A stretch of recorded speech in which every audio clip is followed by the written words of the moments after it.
এই যে ফজরের সময় ডাকলে 2-3 জন হয়। আমার মহল্লার পাঁচ গান হয়েছে, এর জন্য মসজিদে একজনও নাই, হুজুর আর আমি আছি। এই যে পিছনে বড় গানের মজলিস হয়েছে, আল্লাহর মসজিদ গুলা ফাঁকা।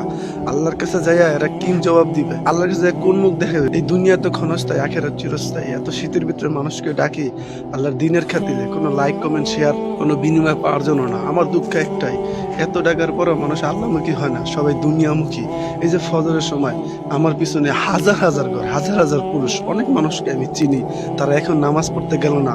এই শীতের জন্য ঠান্ডার ভিতরে উজু করে রাখো। হুজুরের আমার 12 জনে নামাজ পড়ে 5 ওয়াক্ত, তাদের কি শীতের ভিতরে কষ্ট হয় না? তাদেরও কষ্ট হয়, কিন্তু আমরা আল্লাহকে ভয় করে নামাজ পড়ি।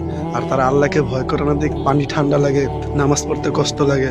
আল্লাহকে সাক্ষী রেখে বলি, আপনার আমার কখনো নামাজ পড়তে কষ্ট লাগবে না যদি আমরা আল্লাহকে ভয় পাই, দুনিয়া ক্ষণস্থায়ী মনে করি, আখেরাত চিরস্থায়ী মনে করি, আল্লাহর আরশের নিচে ছায়া পাইতে চাই, আল্লাহ রাসূলের সুপারিশ পাইতে চাই, তাহলে আমাদের দ্বারা এই ঠান্ডা কোনো বিষয় না।